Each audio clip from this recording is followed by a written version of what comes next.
श्री हनुमान अंक। श्री हनुमान चरित में लंका दहन। सत्वगुणशाली परम पराक्रमी कपि कुंजर श्री अंजना नंदवर्धन प्रभु के कार्य की सिद्धि के लिए अपने दिव्य आकार को छिपा रखा था। लंकाधिपति रावण का आदेश पाते ही मूढ़ राक्षस घृत और तेल में डुबा डुबा कर चिथड़े और वस्त्र उनकी पूंछ पर लपेटने लगे। परम कौतुकी पवन आत्मज ने अपनी पूंछ लंबी कर दी। दुष्ट दशानन के आज्ञा पालन असुर हनुमान जी की पूंछ में जितने ही वस्त्र लपेटते वह उतनी ही लंबी होती जाती। कपि की इस क्रीड़ा से लंका में वस्त्र एवं तेल घृत का अभाव होने लगा। पर असुर कब मानने वाले थे। उक्त राक्षसपुरी में जहां से जितना वस्त्र तेल और घृत प्राप्त हुआ सब एकत्र कर लिया गया। वस्त्र को पूंछ में अच्छी प्रकार लपेट करके उसे दृढ़ रज्जु से बांध दिया गया और फिर असुरों ने उसे अच्छी प्रकार भिगो देने से बचे खुचे तेल और घी को भी ऊपर से उड़ेल दिया। दृढ़ रज्जु में जकड़े हुए कपि कुंजर श्री केसरी किशोर को राक्षस पकड़ करके प्रसन्नता पूर्वक ले चले। वे शंख और भैरी बजा बजा करके उनके अपराधों की घोषणा करते हुए उन्हें गली गली घुमाने लगे। राक्षस और उनके बच्चे शत्रु दमन श्री हनुमान जी के पीछे पीछे ताली बजाते, उन्हें गाली बकते, घूसा मारते, उनके बाल नोचते तथा उन पर कंकर पत्थर फेंकते हुए चल रहे थे। किंतु परम बुद्धिमान हनुमान जी अपने प्रभु के कार्य की सिद्धि के लिए मन में तनिक भी दुख न मान करके सब कुछ प्रसन्नता पूर्वक सह रहे थे। उन्होंने रात्रि में दुर्ग रचना की विधि पर दृष्टि रखते हुए उस नगरी को अच्छी प्रकार नहीं देखा था और अब वे रावण पर दत्त इस दंड से राक्षसों की विशालपुरी में विचरते हुए उसे भली भांति देखने लगे।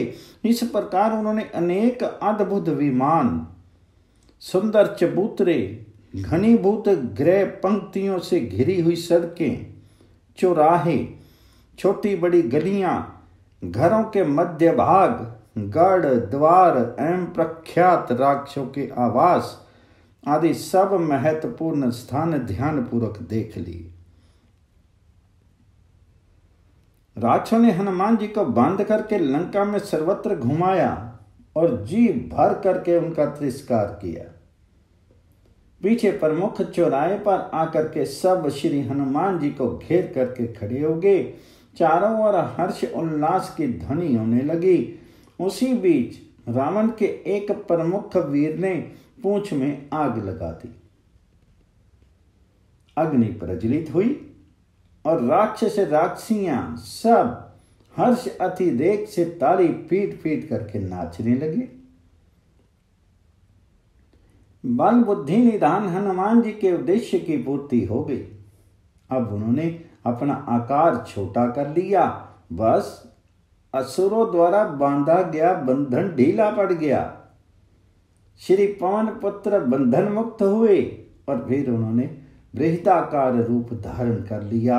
उन्होंने वेग पूर्वक अपनी पूंछ घुमाई ही थी कि राक्षस सहमे, किंतु रुद्र अंशज ने उन्हें अपनी पूंछ से ही मारना आरंभ किया। हनुमान जी की पूंछ का आघात वज्रपात के सदृश हो रहा था। बालक, युवा एवं वृद्ध राक्षस नर नारी भयभीत होकर के भागने लगे, किंतु वे जहां कहीं भी भागते पूंछ वहीं उन्हें काल सर्प की भांति लपेट लेती। अग्नि की ज्वाला में छटपटाते हुए असुर पृथ्वी पर जोर से पटके जाते, तड़पते भी नहीं पाते परंतु मर जाते। इस प्रकार वहां एकत्रित समस्त असुरों का वध कर हनुमान जी लंका की एक अत्यंत विशाल गगनचुंबी अट्टलिका पर चढ़ गए। जिस समय परम नंदन हनुमान जी की पूंछ में आग लगाई जा रही थी, उसी समय एक भयानक राक्षसी ने दौड़ करके माता जानकी से कहा, सीते, तुम जिस बंदर से बात कर रही थी उसे बांध करके उसकी पूंछ में आग लगा दी गई है। उसे अत्यंत अपमान के साथ लंका की गलियों में घुमाया गया है। माता जानकी सहसा कांप उठी। उन्होंने दृष्टि उठा करके देखा, विशाल लंकापुरी में अग्नि की प्रचंड ज्वाला फैली हुई है। उन्होंने अत्यंत व्याकुल होकर के अग्निदेव से प्रार्थना की, अग्निदेव, यदि मैं अपने प्राणनाथ पति देव की विशुद्ध सेविका हूं और यदि मुझ में तपस्या तथा पतिव्रत्य का बल है, तो तुम पवन पुत्र हनुमान के लिए शीतल हो जाओ। एक तो पतिव्रत्य की ही अमित शक्ति पतिव्रता देवी इच्छा होने पर संपूर्ण सृष्टि को उलट पुलट कर सकती है। दूसरे, निखिल सृष्टि की स्वामिनी जगत जननी मूल प्रकृति स्वयं शक्ति की प्रार्थना। तीखी लपटों वाले अग्निदेव श्री हनुमान के लिए शांत भाव से जलने लगे। उनकी शिखा पर दीक्षण भाव से उठने लगी। स्वयं हनुमान जी चकित होकर के सोचने लगे, अरे अग्नि तो प्रज्वलित है, इसके स्पर्श से विशाल अट्टलिकाएं धाएं धाएं जल रही हैं, किंतु मैं बिल्कुल सुरक्षित हूं। निश्चय ही माता सीता की दया, मेरे परम प्रभु के तेज तथा मेरे पिता की मैत्री के प्रभाव से अग्निदेव मेरे लिए शीतल बन गए। जय श्री राम।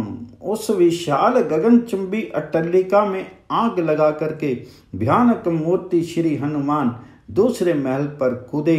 उस समय उनकी भीषण गर्जना से आकाश विदीर्ण हो रहा था। उस गर्जन मात्र से कितने ही असुरों का प्राणांत हो गया। राक्षस पत्नियों के गर्भ गिर गए। बड़े बड़े वीर राक्षसों का हृदय कांप उठा। जय श्री सीताराम।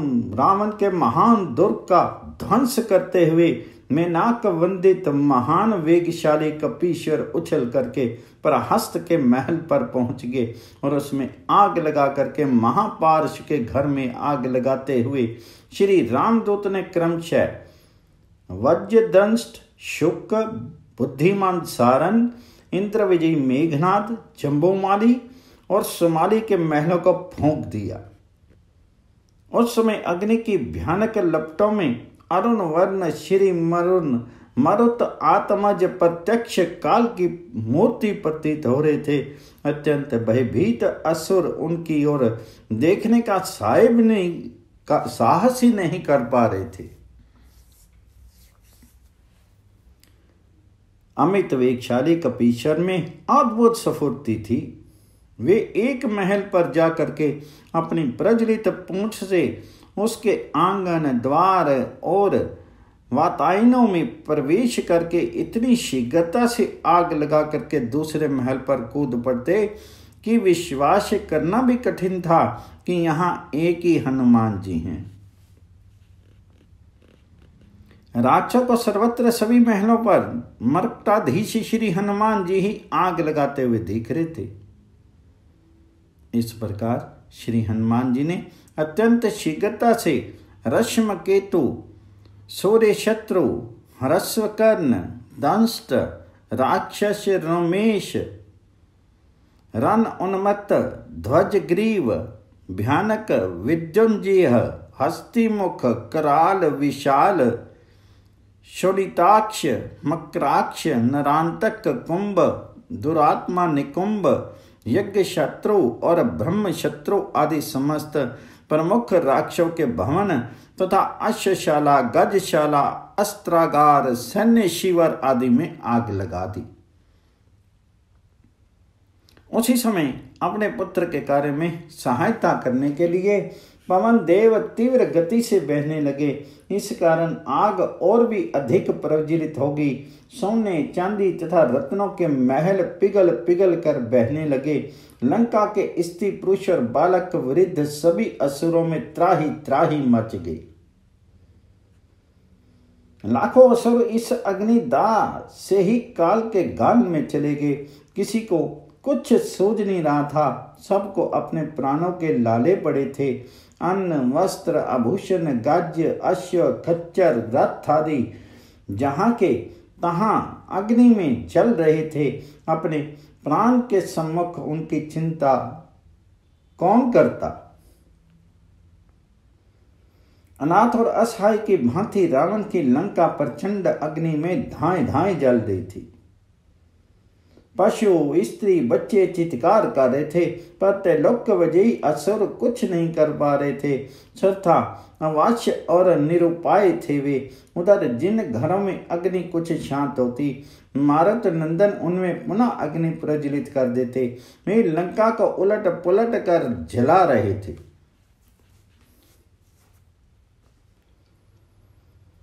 अपने दुर्लभ अलौकिक भवन को जलते देख करके दशग्रीव का हृदय कांप उठा, पर अपना मनोगत भाव छिपाते हुए उन्होंने राक्षसों को आज्ञा दी, वीरों, इस अधम वानर को पकड़ करके इसके टुकड़े टुकड़े कर दो।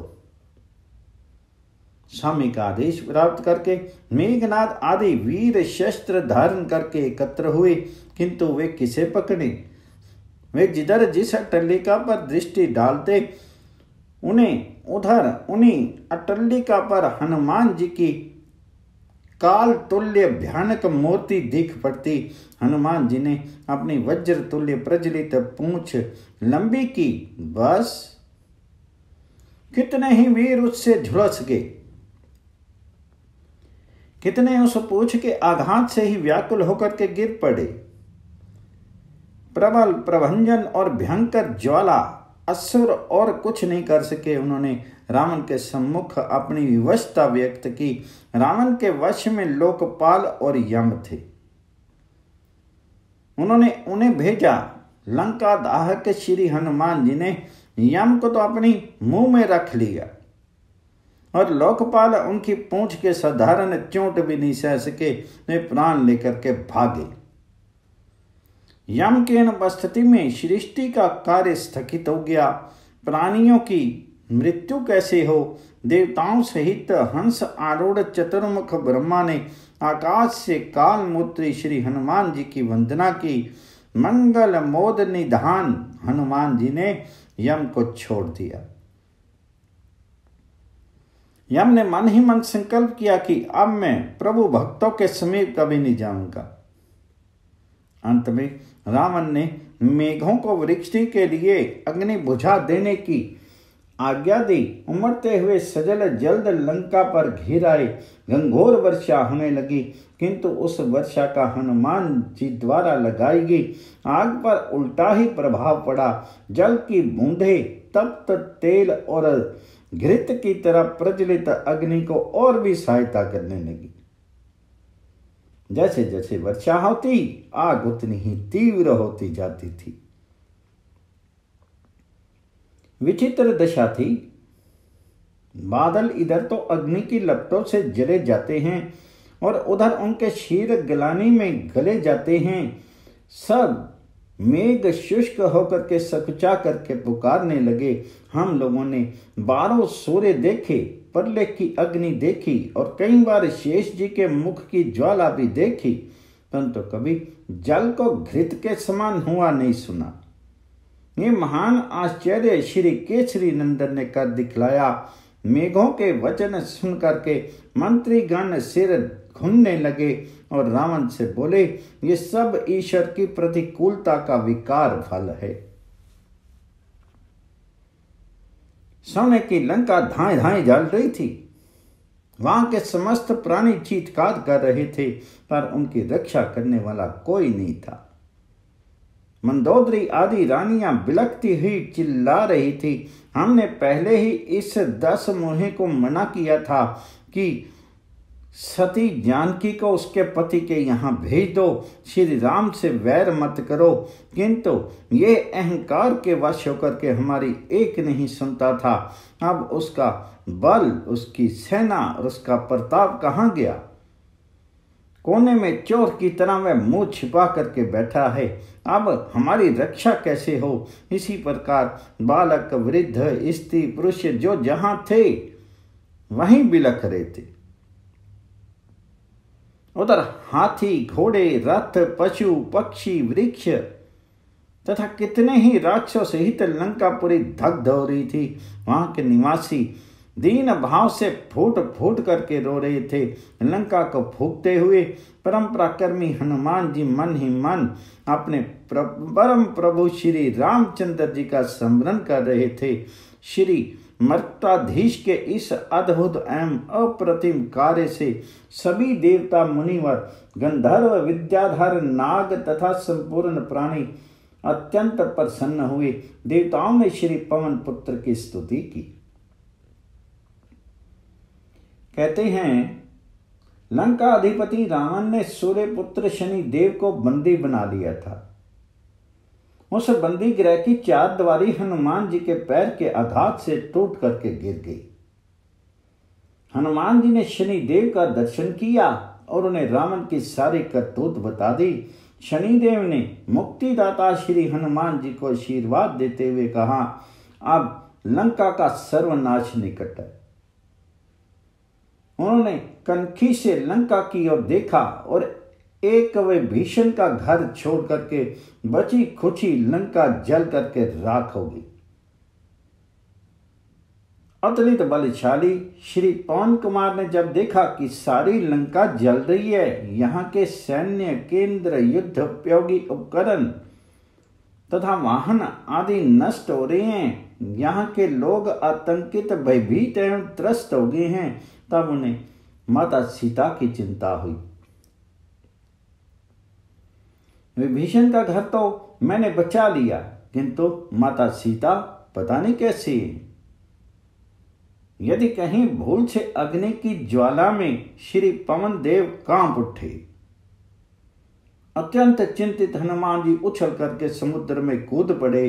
पूंछ की आंख बुझा करके वे पानी से निकल ही रहे थे कि चारणों के मुख से निकली हुई शुभ वाणी सुन करके उनकी सारी चिंता दूर होगी।